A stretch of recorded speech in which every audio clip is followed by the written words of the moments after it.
Hello, everyone, and welcome to That's a Food Job. We have hit 100 episodes of the FoodGrads Podcast, and we are celebrating by bringing you a new podcast. So do not worry, we are FoodGrads Podcast, but we're looking differently. So as you can still recognize from my voice, I'm still Veronica, and today's episode is going to act as a celebration episode, and we really hope that you stick around and you join us in celebrating, and it's because of listeners like you that we're able to get to here. So thank you for sticking it out with us. As always, my name is Veronica Hislop, and I am a content creator with FoodGrads, and I also host or formerly hosted the FoodGrads podcast, but also I am a PhD at TMU University, which is the Toronto Metropolitan University. I study food science, and today I am joined with Nicole Gallace, who is our Talent Solutions Manager for the Talent Solutions Group. And I'm also joined with Sydney Mohr, who is our Digital Communications and Event Coordinator. Those titles mean a lot of things, and that's kind of why our podcast exists. So why don't we go around the table, and I'll let you two introduce yourself. Maybe we'll start with Sydney. Hi, everyone. Yeah, as Veronica said, I'm the Digital Communications and Events Coordinator here at FoodGrads. I actually started my co-op with FoodGrads about 3 years ago, and then I did my second co-op here, and then I've just sort of stuck around. So now I help post on social media and create content for there. I write articles, and I also help work with the Careers Now team and FoodGrads to help run and set up the back end of our virtual career fairs. So, yeah. Hi, everyone. So my name again, Nicole Gallace. I am Talent Solutions Manager with FoodGrads and DeLacy Executive. So I spend my days working with students and grads and leading the FoodGrads brand, as well as search projects through our DeLacy brand for companies in the food and beverage processing space. So I get to work with new grads as well as people that are more seasoned in their career. So get to see it all. And I am the founder of FoodGrads, which we started back in 2016. And I couldn't be prouder of the work that we've done. And Veronica, you've been with me since then, early days. So we've done a lot. We've got a lot accomplished, and I've been with this new Talent Solutions Group for the last 3 years, and we're growing and growing and getting stronger and stronger in the things that we're doing. So I'm really excited about being on this episode today. Yeah, it's really a reflection, or feels like we're doing the first episode again, where we're recording number one. And Sydney, you sound like me, where you're like, I didn't leave. I'm like, yeah, that sounds like me for a while. We won't let you go. Well, I figured we would dive in before we talk about the rebrand. We would take a look back, and I want to start off by asking you both on how FoodGrads began, and kind of started looking at how we started this podcast.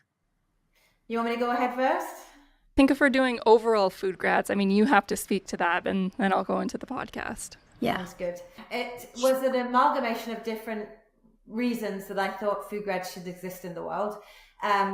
One thing, as a recruiter in the industry, I definitely saw that there was a need to attract young people into the industry.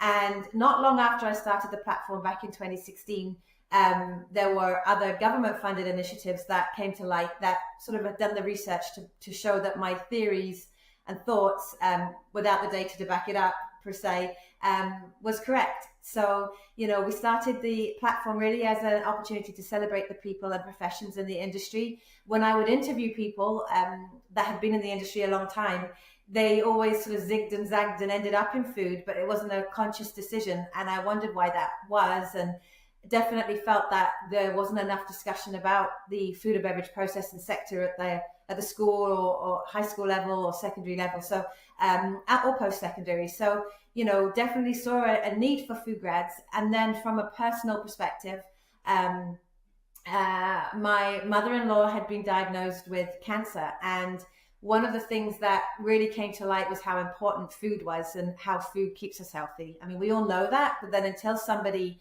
that you love gets sick and you see things up close and personal, it really struck me how important our diet is and how much work there is to do in the food industry. And really, you can have advocates saying, we need better, food companies, big food is terrible, all this noise. But I truly believe the change will happen with the people in the industry at the grassroots level. So again, FoodGrads was designed really to attract socially conscious, bright, intelligent people to this industry, because we need you to change the food system, whether it's nutrition, whether it's food safety, food waste. There's so many environmental issues. There are so many good things that need to be done, and we need people to do it. So over to you, Veronica, where you kind of came into things. I mean, I got involved with FoodGrads. Do I want to recash my whole story, how I got into food? That is the question. You can listen to episode 10 if you wanted the full thing.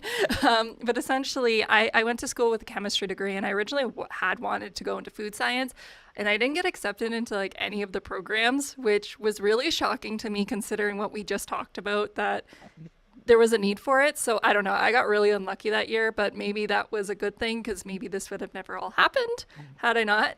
So I was in my second year, and I was looking for anything I could put on my resume to like be food. And that's how I saw Campus Ambassador. Nicole had like a little job posting on the website, and I got involved. And by some amazing feat as well, we happen to live quite close by. So I think that really helped start the foundation. And what we realized was that not only are people not going into the jobs, it's probably because they don't even know that they exist. Like, I think that was a big thing. Like, I knew that product development existed because I watched Rags to Riches, which is this Canadian program that showed home cooks that could like put a recipe in, and they would go through the product development process. So I was like, whoa, this exists. And I watched Alton Brown. And so I was like, okay, I need to get anything I can do on my resume to make me get into the job. And as we know now, you can have a chemistry degree, no problem, and go in the food industry. So I got involved with FoodGrads as a campus ambassador back in my second year.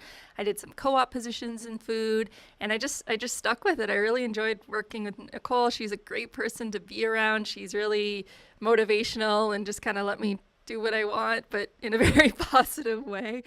And so I blogged with FoodGrads, and then when I graduated, I worked for a full year, and then I decided to come back and do research. So I did I started doing my master's, and then I transferred to PhD. But during the beginning of my master's, that is when COVID happened. And that was a very interesting time as a graduate student. So a lot of podcasts started at that time, but many did not continue on. So we're great that we can actually keep going. So the podcast came as more of an extension of the jobs not existing. So it's like, okay, we have some job postings, but like, I can't find a single conversation about a plant manager. Like, how would I even know that I want to be one if I don't know it exists? So that's really where the podcast came. It was a way to connect with others during COVID, a way to connect with students, to hear more, but as well, just like for me to learn more, because there's so many cool people who are doing really cool stuff. And I know we'll talk more about the different like people and like some of my favorite episodes, but really the podcast just came because we wanted to talk to people and find out what they do. And that was I think it was 4 years ago. So like this podcast has followed along with my graduate journey, so that's been pretty exciting. Well, we're so glad that Nicole, you started FoodGrads, and then from there we created the FoodGrads podcast. Yeah, it's been a really good time, and I'm so happy like Nicole gave the support, and as well like Careers Now has also been really good in supporting the podcast, and it's thanks to like our sponsors. Yes, I have to say that make the podcast possible, but of course like people listening. Absolutely, 100%. We can't keep going unless we have companies and associations that are stakeholders in the industry supporting us. So and it's so important, like you said, Veronica, to have the voices of the industry and the storytelling, because people there's a lot of negative perceptions out there about the food and beverage processing sector. And when you hear from the people in the industry and you just hear how passionate they are and how much they love their job and the good that they're doing, it totally changes your opinion on what's going on behind the curtain, these food companies. So well done you, and well done Sid, you've become an integral part of our team as well. So absolutely. Well, now I think we should talk about the big new topic that goes along with the 100th episode, the rebrand. So I don't know, Veronica, if you kind of want to touch on why we're doing this rebrand, all the exciting new stuff that comes with it, and what has changed. Yeah, Sydney, I'm really excited about the rebrand. it was kind of needed. Like, okay, so like Nicole and I talked about, the podcast started a long time ago.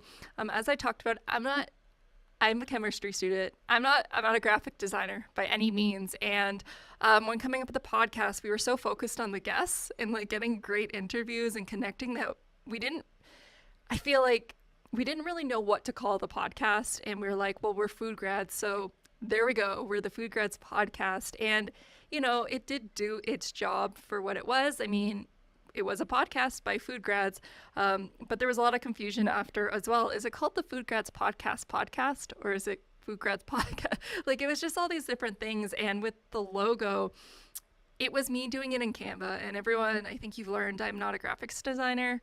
I can do video, but graphics, not my forte. So this rebrand was a way, first of all, to give like a fresh, be more clear about what this podcast is for those who might be new, because we've been really fortunate that this podcast has been able to even be, featured in some high schools.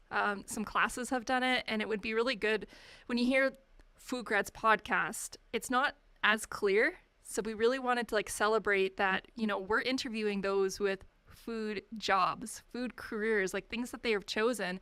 And we want to show that that's a food job. Like, there's so many different things that can touch upon it, like communications jobs, digital marketing, plant management, food safety, AI. Like, there's all these things that you wouldn't think could be a food job. And that's what we really wanted to show. So with our rebrand, we wanted to go new name, make it really clear. That's a food job. But we also wanted to have fun with the graphics as well. And it's another testament that our team has grown since the beginning of the podcast. So, and again, graphic designer me, not. And we have some amazing co-op students that are a part of our team. And I really have to shout out Kat, but particularly Alyssa, who designed our logo.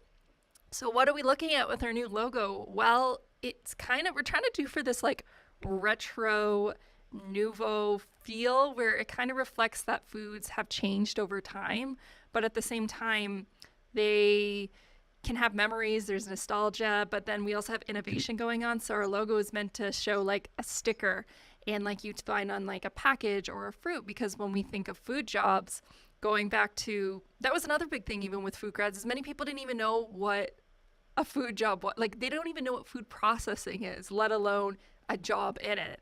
And like, we still get it when Nicole and I and Sydney, we go to these events and we ask like, have you heard of the food industry? And they're like, yeah, chef and farmer. And I'm like, that's true, but there's a lot else going on. Yeah, it's really confusing for a lot of people. So we wanted to really highlight that like packaged goods section, go in the supermarket with the new logo. And Alyssa had this great idea to put a barcode, because barcodes are like indicative of packaged goods. And it's really cool if you actually scan this, it should go to the FoodGrads website, which is pretty cool as well.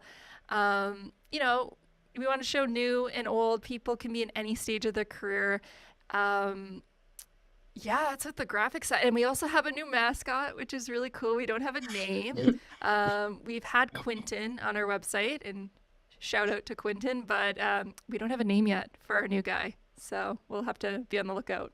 And to jump on that, I like the fact that we are taking into account that you just hit the nail on the head. People don't understand food processing. It almost, from a broader perspective, comes with a dirty connotation to it, or something that it's processed. But bananas are processed. Fruit is processed. It's that dispelling myths in the industry.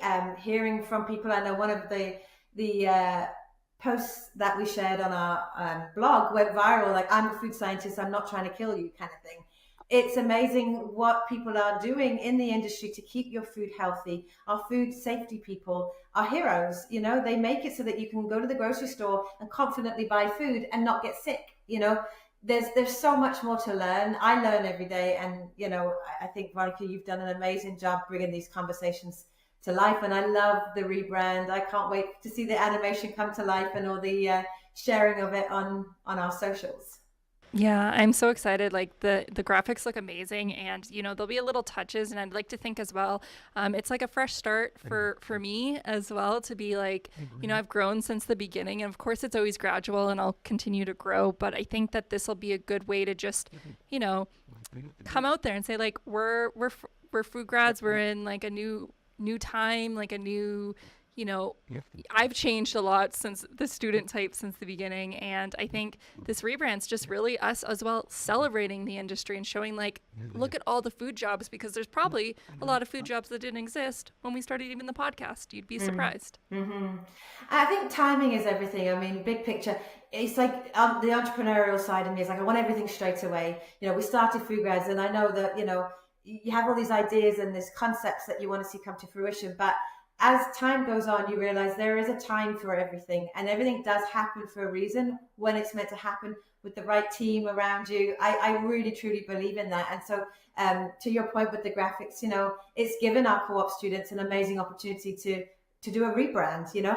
They've done the research, the information that they brought to us as to why they chose color and texture of the images. And it's just fascinating, and it's just cool to sit back and hear them go through their process, and it supports our process and what we're trying to achieve as goals as a business, but also as this project that a lot of podcasts fizzle out at 11 episodes. I heard this stat recently that everyone has a podcast, everyone's starting a podcast, but they're really freaking hard, right, Veronica? I like to keep going. Especially an interview podcast. Like, you got to get the guest, you have to talk with the guest, coordinate, edit. Is a lot. It's a lot. Yeah, and you've pretty much stick handled that, for a long time, and it's amazing what you've done. And I think as well, you can start to get frustrated or disheartened, like, who's listening to this? Does anyone care? But now we are hearing from people saying, I listen to your podcast. I love your podcast. It's great. And so it's like, that hard work, but it does take time. Mm-hmm. And as well, even another thing with the rebrand is going to video. Like, we only recently went into video because I didn't want to do video. I'll admit, I'm just like, isn't my voice enough? Like, I already edit my voice. Do I really have to see my face now too? Like, did I look like that? But you get used to it. It's practice. Yeah, I'm personally very excited about the rebrand. I think it's the perfect celebration for the 100th episode. Just a fresh new start to just grow and get bigger, and I'm very excited about it. I want to thank you for all your help with the campaign, the marketing campaign. You're leading that for us as a business and getting things out there and letting the audience know what the changes are and celebrating that online with us. And we're going to be at University of Guelph on October 2nd, which will be fun. So, when the sort of the episode is celebrated ultimately. So lots of good stuff to come. Mm-hmm. Yeah, thank you so much, Sydney. Like, I mean, we talk about just editing the podcast, but actually getting it out and marketing it. Like, podcasts, I think people have heard, are like one of the notoriously harder things to market because it's a lot of times audio only. So to have like support as well, like, another reason why it wouldn't have got through 100 episodes if it wasn't for the support of marketing and you promoting it. So I appreciate that a lot. It's a great podcast, and honestly, it's my favorite part of the marketing that I do at FoodGrads, because it's just, Veronica, you do such a good job with it, and I just want everyone to hear and listen, because I'll say personally for myself, I was not part of the food industry before I got this co-op and this job, and Veronica, you've taught me a lot about the food industry, and Nicole, everything, and it's a really exciting industry, food and beverage, and there's so much to learn. So it's very exciting getting the podcast out there and watching the audience listen and learn more, just like I am too. So yeah. And the industry, it's not going anywhere. This is what we say to students.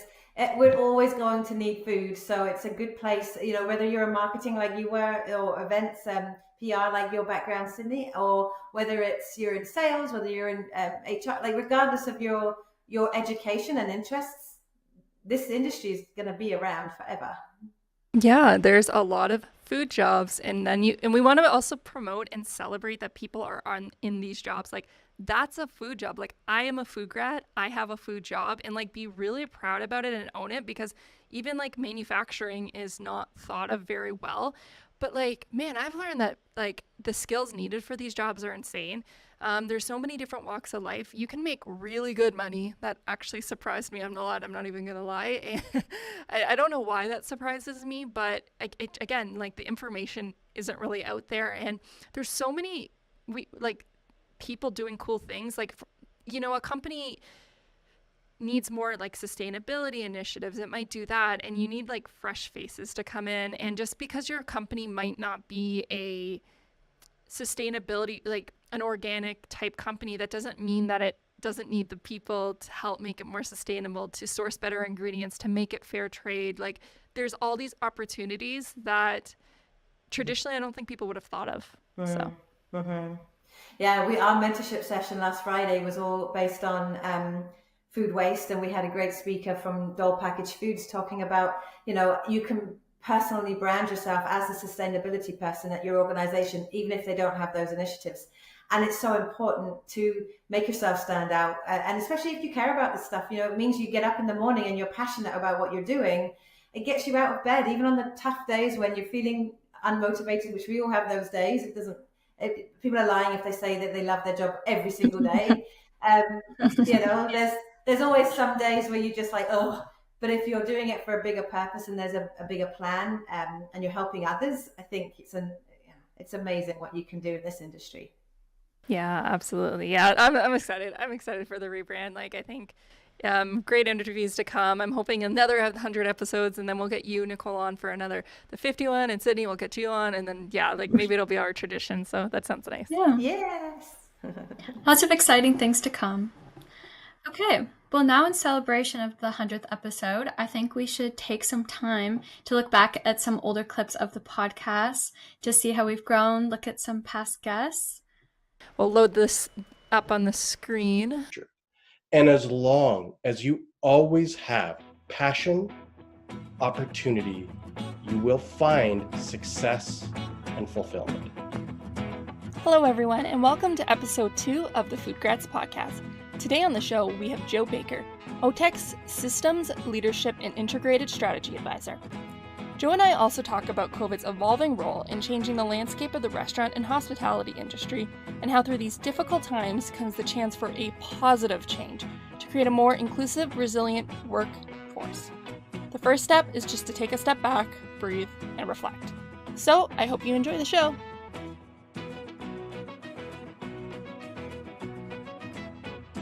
So for those listening, I did cut it out a little bit because that was a 2-minute introduction. In the podcasting world, that is a really long introduction. I didn't realize how long that was at the beginning. I mean, it gave you all the information, but wow. It is an art form doing this stuff, and we all beat ourselves up, but I think from the start you've done amazing, but I would say you've improved over time as a host, and just with confidence and as you've learned. But I don't know anybody, as I say, that likes hearing themselves, won't critique themselves, or why did I say that, or do I sound like that? But Joe, was actually, even though this was episode 2, Joe was actually my second guest after, I guess third if we count you, Nicole, but you're a friend, so you're not really a guest. I'm not a real one. So Joe was I've met him a few times, so to have some, I think that was a really special moment. And as well, I'll share the clip about Sean. How did you even get Sean on the show, Nicole? Like, I don't think he was in our circle. Like, for me, for someone to interview, oh wow, that's unlocking another memory as well. Sorry, I'm jumping ahead, but with Sean, my first interview guest, so I did it over Skype. Zoom wasn't even mainstream yet. This was a little, I don't even know. I was trying to figure out how to do a phone call over Skype and record it through it, and it was very complicated. But yeah, no, Sean, how did you get in touch with Sean? Do you remember, Nicole? I know that I'm very active on LinkedIn, and anybody that I respect and I think is doing good things in the industry, and I think would be, a good conversation, a good discussion, I reached out, and that's still back then what I did, and when I brought guests over to you, but also what I do today.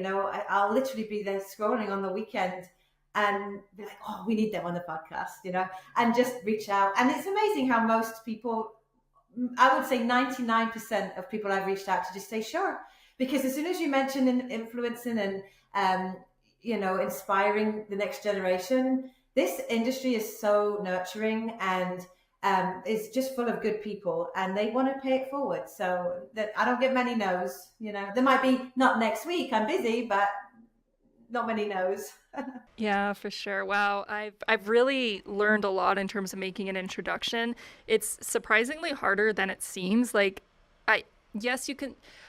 I don't know. There's some people who are able to do it that are really lucky, like Tim Ferriss, because he started so early with podcasting, he's able to have these like massively long introductions. And I think it's great to have like 2-hour conversations, but I think for most people, that's a little much to listen to. There was a podcast recently with Elon Musk that I think was 6 hours. I am not bringing you a 6-hour podcast ever. I will say that. I think your audience. Like, I think half an hour, 45 minutes, hour max. We know our audience.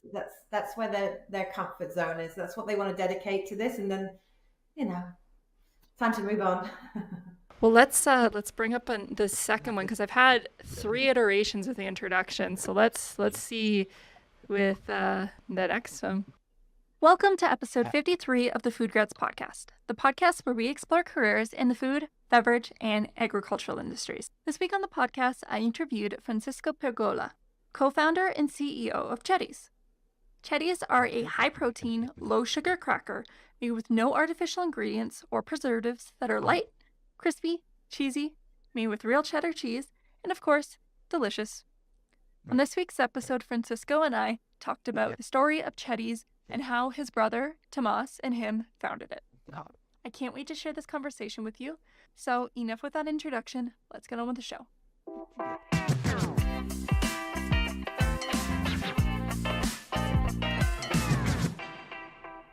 Yeah, that was the second one. I kind of was going for this like groovy theme. I don't know.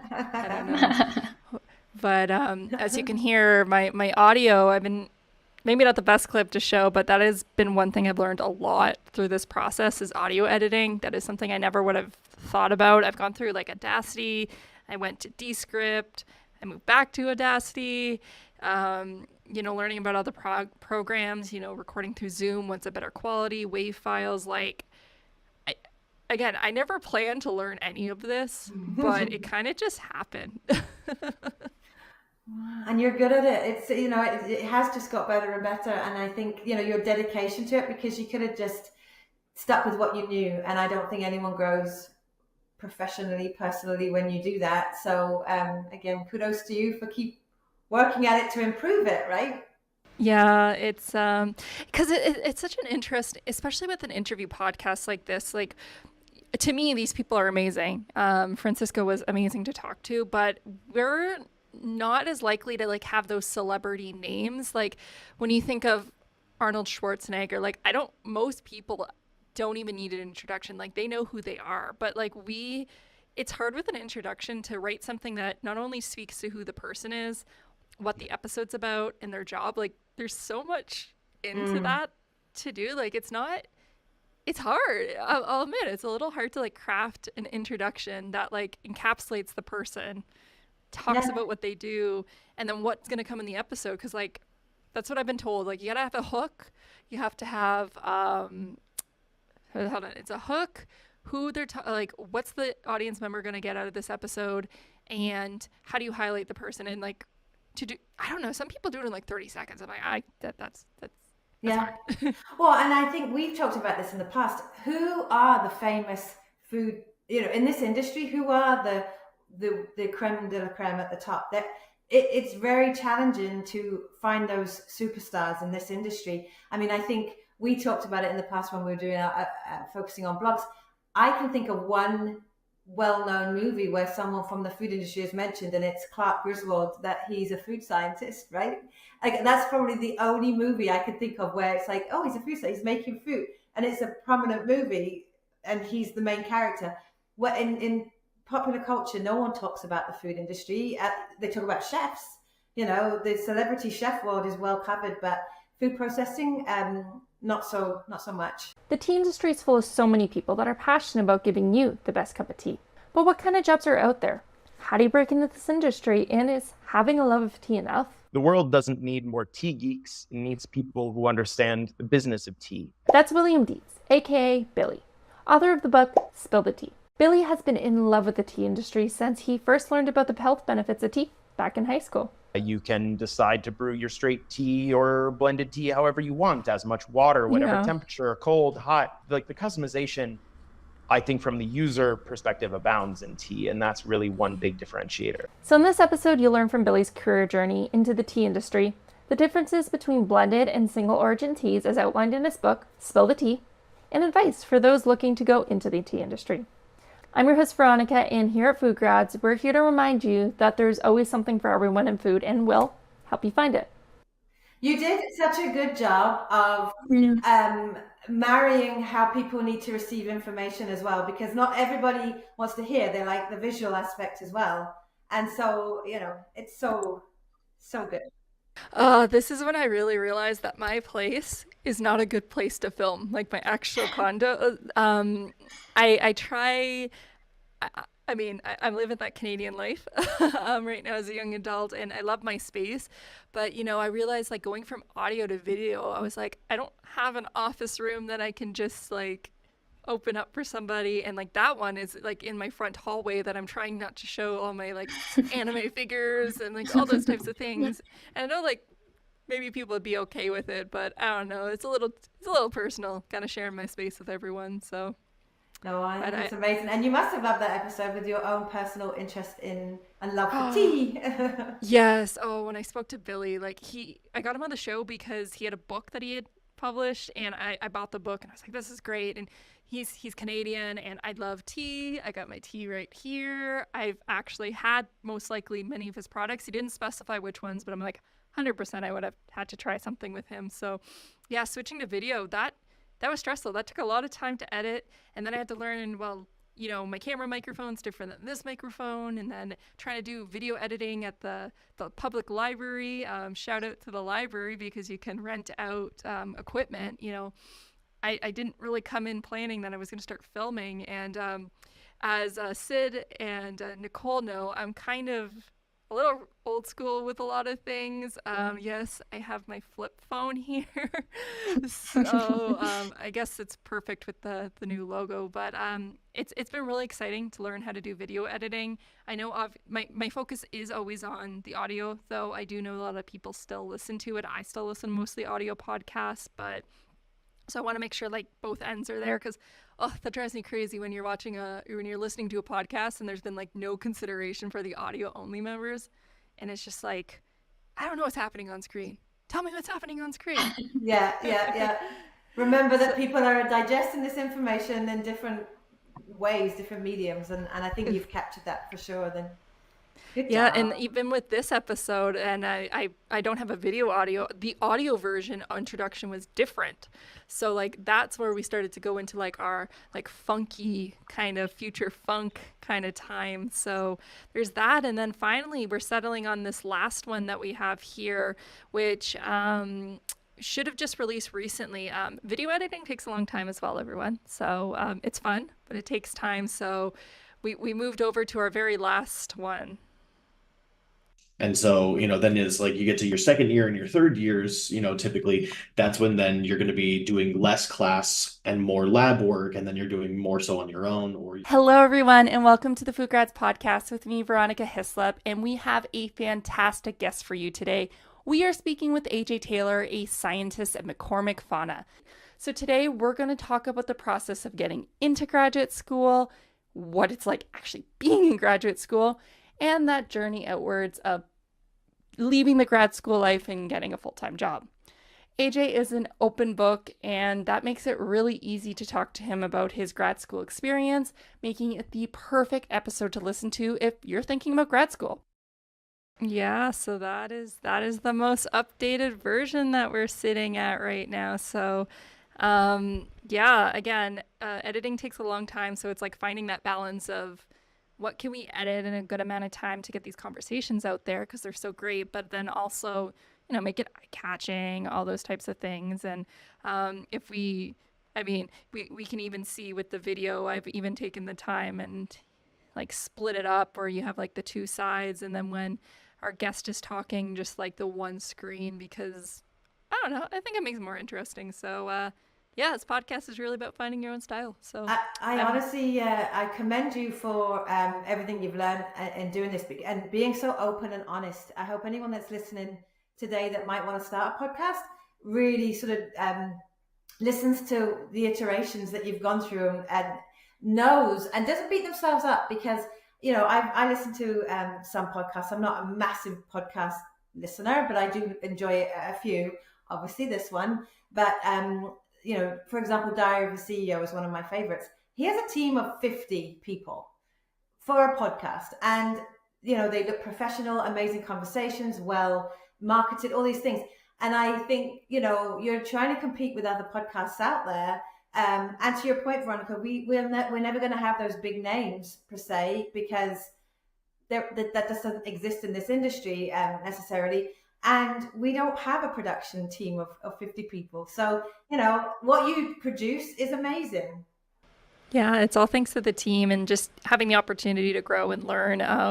Yeah, there's been a lot of bloopers in the background, and I mean, I know you're saying don't be hard on yourself, but oh yeah, I am every time I rewatch it, and I'm just like, but it is coming to learn to accept. And I guess this is like the advice for life and all that is just like, don't be a perfectionist. Like, just try to work on getting better the next time.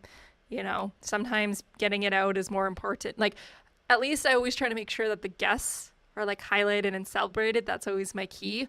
If I'm not, maybe it's putting myself down, but I just like, to me, it's so important to have them there. And I think it's okay to be critical of yourself to a degree, but also be like realistic with yourself. Like, is the criticism fair? Like, if you're not a pro guitar player, I mean, it's not good to pretend you're a pro guitar player, but at the same time, don't say like you're garbage. Like, you got to find a medium. And the reason you beat yourself up, we all do in different ways, but especially with this, in this regard, is because you care, which I think you can't buy that. You can't reproduce that. You either care or you don't care. And I think you care so much about this industry. You wouldn't be doing your PhD in this space if you truly care about the content, about your guests, about making sure they are highlighted and they are put in the best light. And so, again, it's great work you're doing.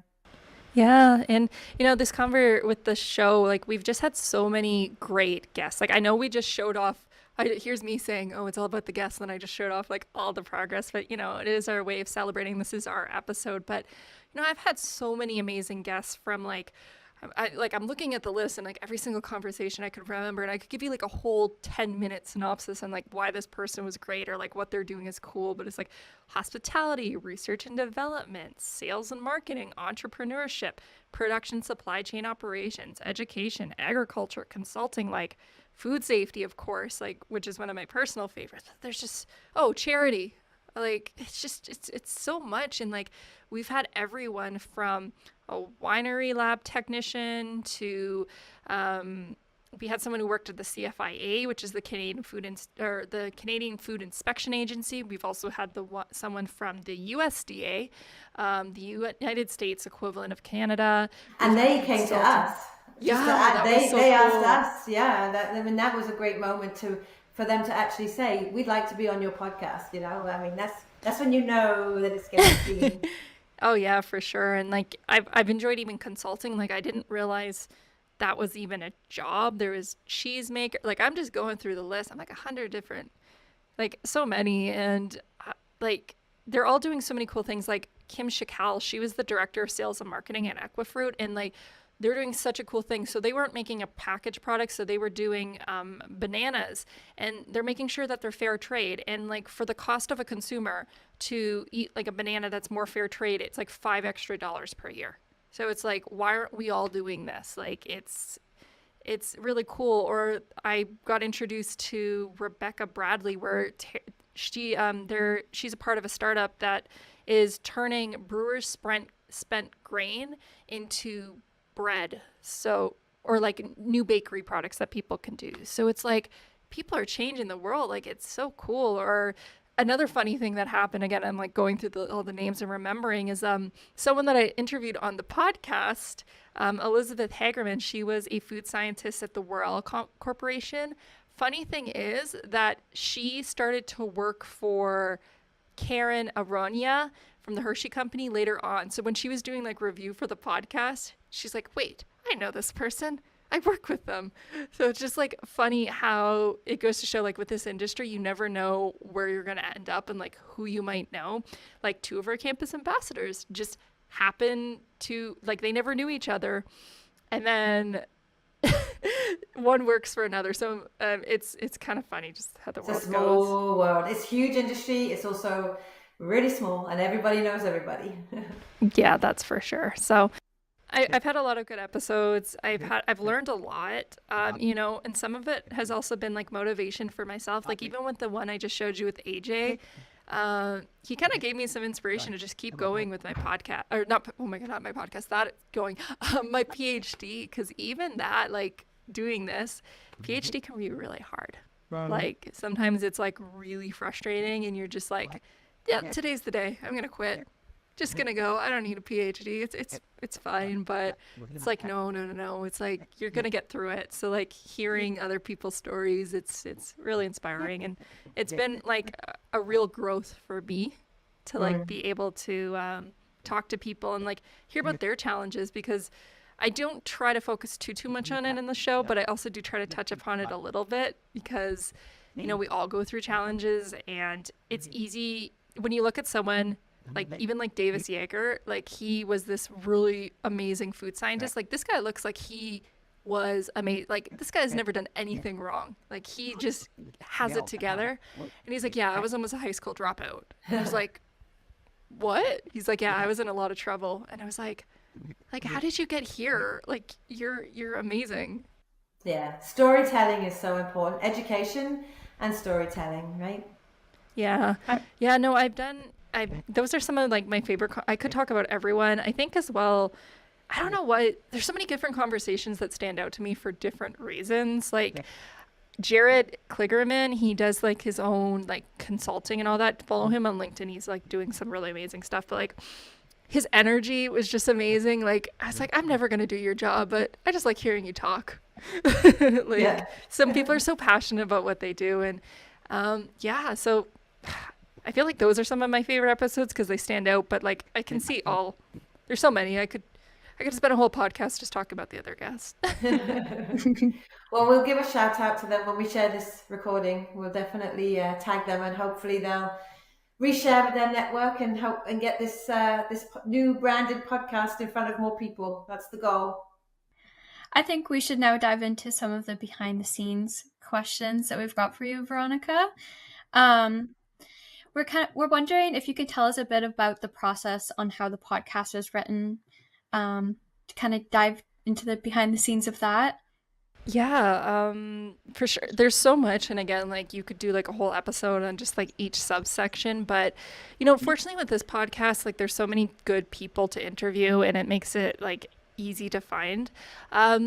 It all depends on the guest. Some people reach out to us. Nicole, actually, I should say big shout out to Nicole, because Nicole is very good at helping round up people, because she's like a people person and just everyone loves her. So it's like first about finding a guest. I try my best it would be very easy for me to just like focus on food safety because there's so many people. So it's just like trying to look at what jobs we've covered and like who can we exemplify, or like what is really inspiring. And then really it's just reaching out. A lot of times it's LinkedIn, and we say this on like every episode, like use LinkedIn, that's the advice. So reach out to them, ask them if they'd like to be on the show. And then usually some guests I need to go on like a separate call just to like prep them for it, or like send a huge email back and forth. But many of them are so good. And so what I'll do is I'll then research the guest as much as I can, either prior to reaching out or after they've reached out to me. I'll listen to any podcast I can find, stalk their LinkedIn. It's public, everyone. So remember that. And just try to find as much about them, because I really want to know where can we focus on the questions? And I'll try to think, okay, so what do the students want to listen to? What do I want to know about? How can we best like highlight them? So a lot of research on that.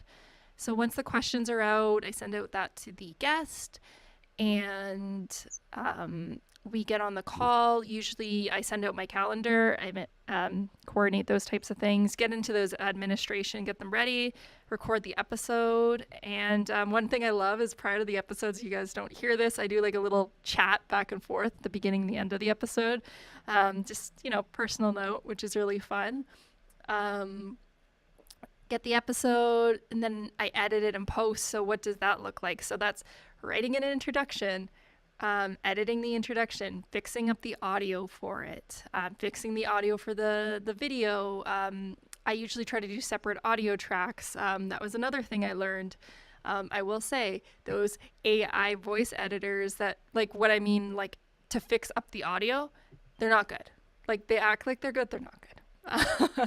So I just manually go in, I'll go through the episode, get rid of the ums, or like cut out anything that we don't need. Maybe, someone was like uncomfortable, or maybe I messed up.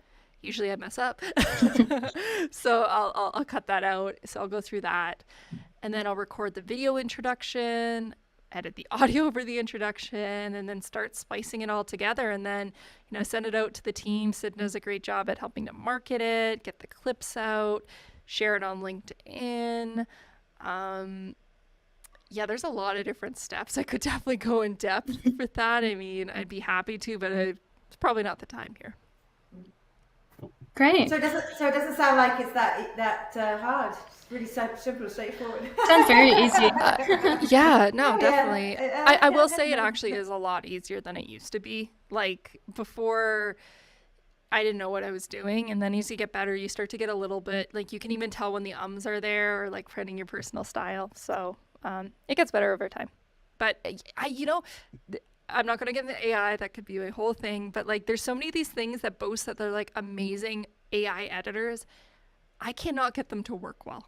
Like, so what I mean by AI is just like getting rid of the ums, or like getting rid of that. Like, I don't find they're good, or like they don't really improve the audio like they act like they're going to. So I don't know. Maybe I'm doing something wrong, but anyways, I prefer to listen to the episode through and like really take in the conversation, because like when you're interviewing someone, you're paying attention to them, but sometimes you're so caught up in like, how do I navigate this conversation, that sometimes it can be a little hard to like take it in yourself. So, well, you never know. We could have someone listening to this episode that has a good idea on how to help, and That's all true. ears. Let us know, reach out and let us know your secrets. Yeah, I'd appreciate that. Well, great. Thanks for sharing some behind the scenes. I know sometimes that's my favorite thing to listen to, is a bit of behind the scenes and how the show runs behind the curtains. So thanks for sharing a bit of that, Veronica. In celebration of this 100th episode, we actually asked our listeners to send us in some questions on socials for you, Veronica, about the podcast. Great. So they're not that bad. I went through them and picked out some of our best ones, so that we could jump into those. So I'll start with the first one from our audience. They said, what's the biggest challenge of hosting a podcast? For me, the first thing that comes to mind is just figuring out what to talk about. And what I mean by that is like, this person in front of you can talk about so many amazing things. It's like, if we have a food safety professional, do we want to go in depth about how they learned how to communicate properly on the show floor? Do we want to talk about their amazing journey of like how they got into food safety? Because maybe they started, like they ended up in a co-op position they never knew. So for me, it's always just like figuring out how to like get one idea, because we are only like a 1 hour conversation, and I could easily make it like a 4-parter with any other person. So it's like really figuring out what we want to hear and what we want to talk about. And that's always challenging. That's a big part where the research comes in, like trying to know about your guests as much as you can. A lot of the people, though, don't have any podcasts they've ever been on. They've never done a video interview, and some of them barely have a LinkedIn profile that they've commented on, but they're like really regarded well in their industry. And like, that's a big thing I've noticed, like plant managers, like they don't post on LinkedIn because they've like, there's such good word of mouth, and like their actions stand out more. And I bet you could even attest to this, Nicole, as being like a recruiter. Like, how do you figure out this person's good? Well, and the thing is, their job is active on the factory floor, the plant floor. So they're not sat behind a desk all day on a computer looking at on LinkedIn. As a recruiter, that's what I spend most of my day doing. But they're not there. So exactly to your point.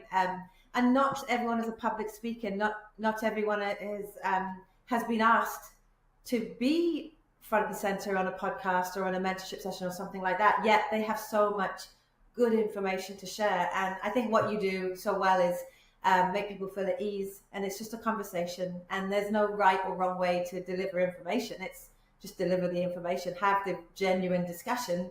And I know you do the same with our campus ambassadors. With some of them have said, oh, I don't want to blog, I'm not a writer, I've never done any sort of written information before. And it's like, just write what's in your heart and your experience. And those are that information is what genuinely appeals to people. It's real and honest. And so I think as long as you're always true, which is what you get the best out of our guests that way, because of your nature, and you're just having a conversation. So yeah, it's the hardest part, just trying to get that conversation down into an hour, because it's like I want to ask you about everything. So yeah. Great. Thank you for sharing that. So now our next question that we had sent in was were there any surprising lessons or insights you've gained from any of the professionals that you've had featured on the show? Ooh, that's hard. This is why I send questions ahead of time. You're surprising me on the spot. I don't know why I'm blanking with this. I guess what's been surprising to me is just how many different avenues there are. Like, I kind of knew it, but it still surprises me that some people, how they're able to maneuver within a company. Like, I've kind of been under the notation, like, growing up that, get a good job, go to university, and, like, that is the way to get, like, a high, good-paying job, or, like, how to find something you love. But what I realize is that that's not the path for everyone, and that's totally fine, but that doesn't mean that you can't move up in a company. Like, there's a lot of people who started off on, like, the shop floor, and now they're, like, the head of food safety, or they're the head of operations, or they started out as a meat cutter, and then now they're a supply chain manager. Like, that still surprises me. Like, I'm doing my PhD because, like, I love knowledge and learning. I know it would help me in my career, but this podcast has made me realize that your job title, like, your education, although important, isn't always necessarily everything. Yes, of course, there's some jobs, like some research technical jobs, you do need that education, but sometimes you can, like, move up, and that really surprises me. Again, like, you're always told you got to go to school and get a good job, but there's other avenues, and I think that has made me actually feel more comforted. Yes, I joke around that I'm gonna, like, this is the end of my PhD. I don't seriously mean it, but sometimes I'm like, you know what, maybe it wouldn't be the worst thing. Like, I could go find a job, I could go find and grow in this industry, and I would be okay. And that's kind of comforting in itself. I just want to piggyback on that. I think that's one of the misconceptions. People hear food and they think food service, minimum wage, those types of salaries. And I can't share enough how wrong that is. You get, into the food industry, you can have that full-time permanent position with benefits. There are salaries at the management level, 80, 90,000 base salary, bonuses. But I work with individuals at that more senior level, the directors, the senior directors, the VPs that are making over 200 on a base. I mean, we're talking really, really good salaries, and they do exist in this industry.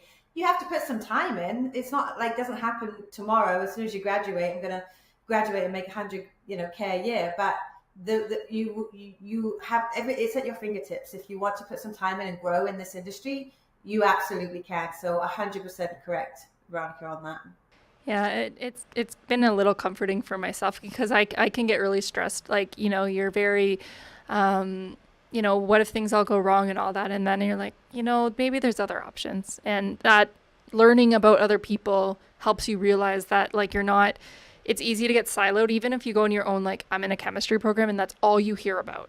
And you're like, well, if I fail this class, that's the end. Like, to hear that, no, people zig and zag all the time. It's, Oh yeah, you're not a tree. I have people that say, I'm 40, I'm 45, 50. I don't know what I want to do when I grow up.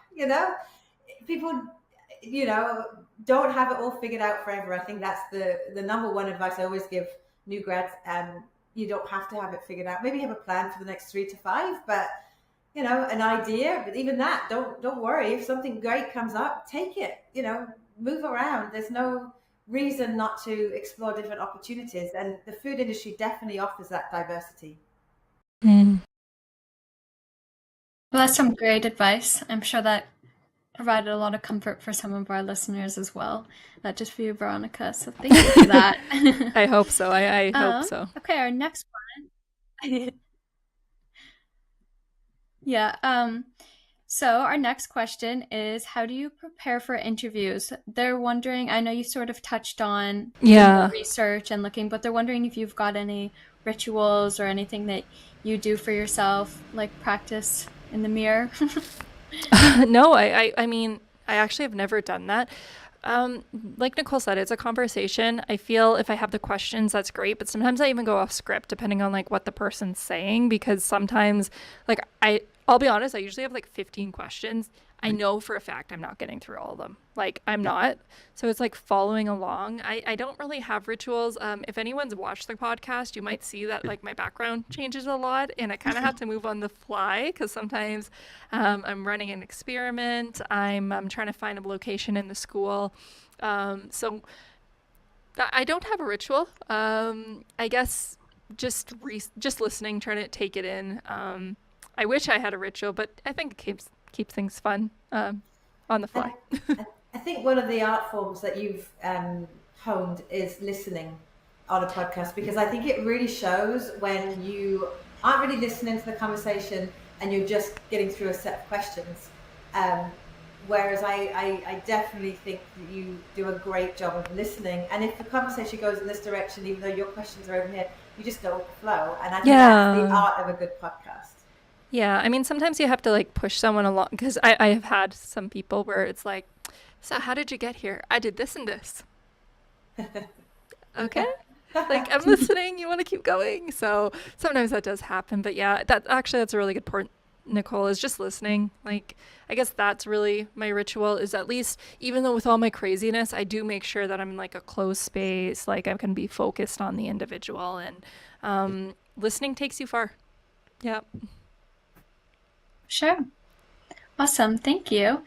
And our next question is, what's your favorite part about hosting the podcast? Meeting all the great people. That is an easy one. Like, I've learned so much. I get more out of the podcast than I could have ever imagined, and the connections and the people, and just, it's fun. Like, I can have a really bad day.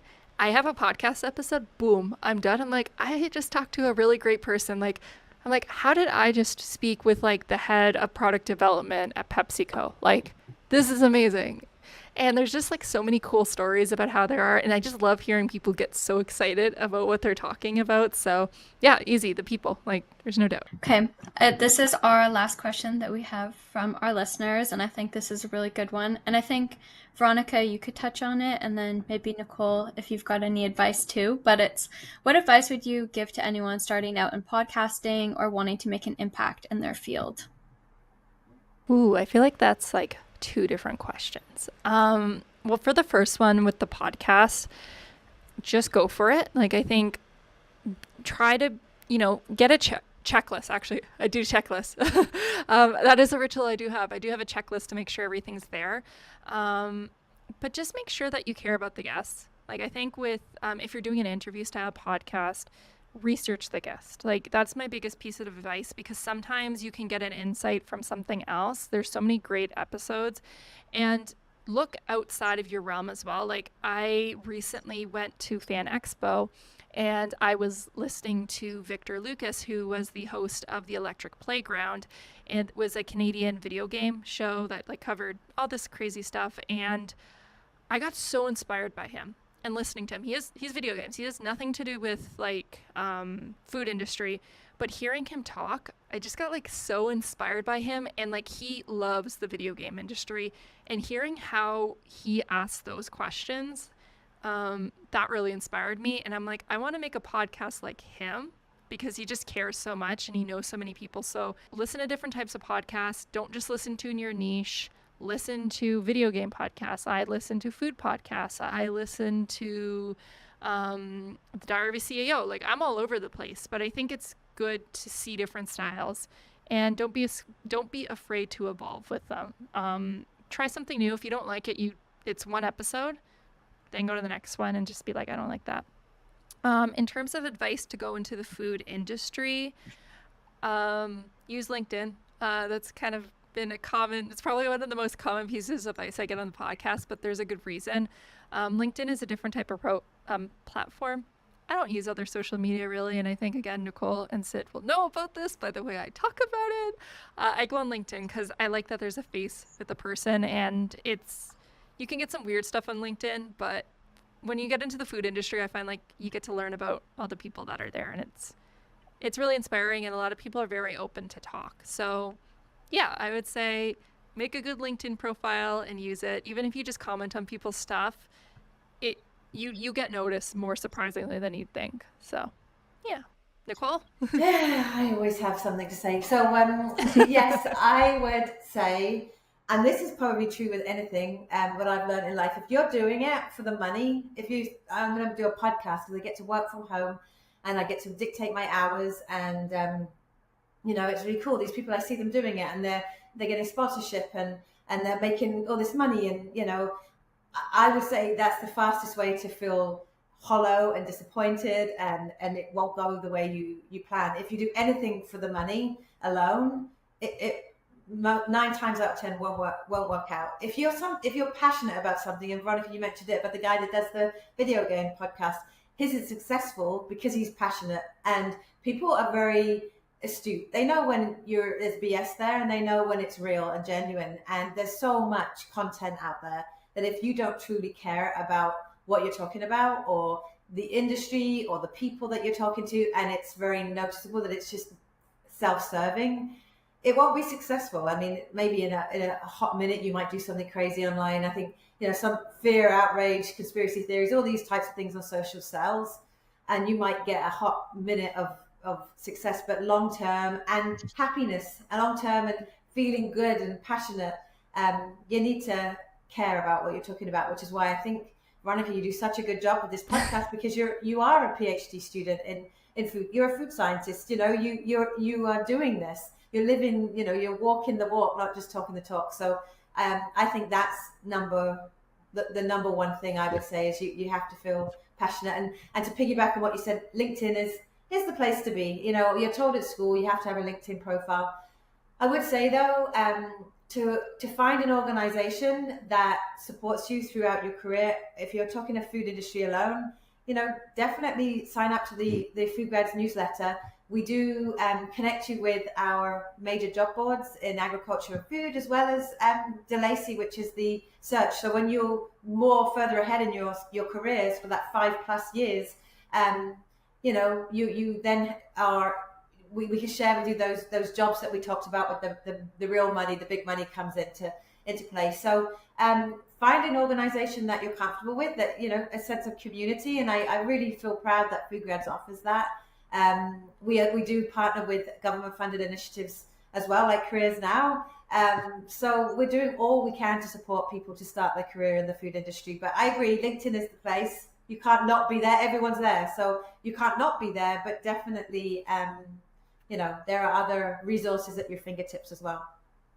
It's so funny you say about the content thing, Nicole, because that is exactly what he was talking about in the panel that we went to. He's like, I don't want to treat people as a content and as a sound bit. He's like, I know it gets the views and it can be, but that's not what I want to do. Like, it's about the people behind who make, again, I know we'll talk about video games. He's like, the people behind it.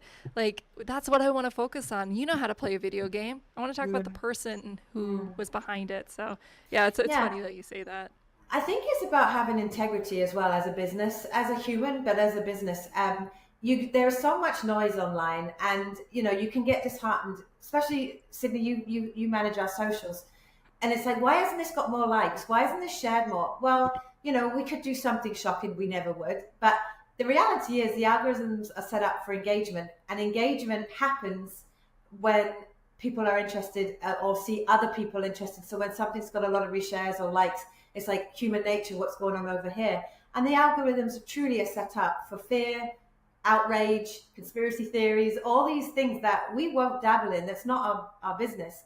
So we have to also remind ourselves that, we are up against all this noise on social and in the digital world, but we'll stay true to who we are and we have integrity, we have morals, and we're not going to go there and do silly things just to get views and likes.